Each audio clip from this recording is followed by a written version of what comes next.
Hi today 14th April இன்றைக்கி வந்து தமிழ் வருடப்பிறப்பு. அதாவது வந்து தமிழ் வருடப்பிறப்பு என்னென்னா வந்து அஸ்ட்ராலஜியில் 12 கட்டங்கள் இருக்கும், 12 ராசிகள். சூரியன் வந்து ஒரு மாதத்துக்கு ஒரு ராசியில் இருப்பார். அதில் வந்து அஸ்ட்ராலஜியில் வந்து ஃபஸ்ட்டு கட்டம் வந்து மேஷம் தான். அன்னைக்கு இப்போ வந்து மீனத்துலேருந்து மேஷத்துக்கு நாளைக்கு போயிடுவார், இன்றைக்கி போயிடுவார். அதுதான் வந்து அந்த டேவாக செலிப்ரேட் பண்ணுறாங்க அஸ்ட்ராலஜியில். அதனால தான் தமிழ் வருடப்பிறப்பு ஏப்ரல் 14th இது செலிப்ரேட் பண்ணுறாங்க. நீங்கள் அந்த ராசி கட்டத்தை எடுத்து பார்த்தா தெரியும். இன்றைக்கி வந்து சூரியன் வந்து மேஷ ராசியில் இருப்பார். நெக்ஸ்ட் மந்த் பார்த்தீங்கன்னா ரிஷப ராசிக்கு மாறிடுவார். அதை தான் இப்படி கால்குலேட் பண்ணுறாங்க. சூரியன் ஒரு மாதத்திற்கு ஒரு ஒரு ராசியில் இருக்கிறது.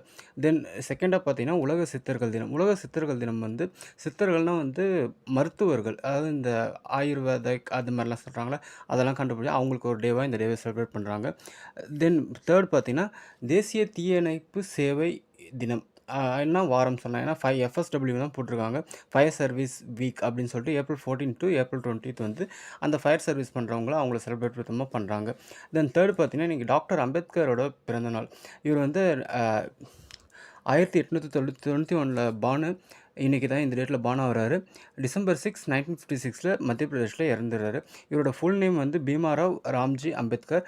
இவர் தான் வந்து ஃபாதர் ஆஃப் இந்தியன் கான்ஸ்டிடியூஷன், அதாவது இந்திய அரசியலமைப்பின் தந்தை. தென் டெத் பர்சனாலிட்டி பார்த்திங்கன்னா ராம்தாஸ் மோகன்தாஸ் காந்திஜி. இவர் யாருன்னு பார்த்தீங்கன்னா மகாத்மா காந்தியோட பையன். இவர் வந்து 4th May 1897 நட்டலில் வந்து பிறக்கிறாரு.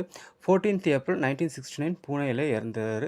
இவரும் வந்து இண்டிபெண்டன்ஸ் ஆக்டிவிட்டியில் இருந்தார். இவர் சவுத் ஆஃப்ரிக்காவில் சிறையில் இருந்திருக்காரு. நீங்கள் கூகுள் செக் பண்ணுங்கள். Thank you. Have a great day. Have a nice day.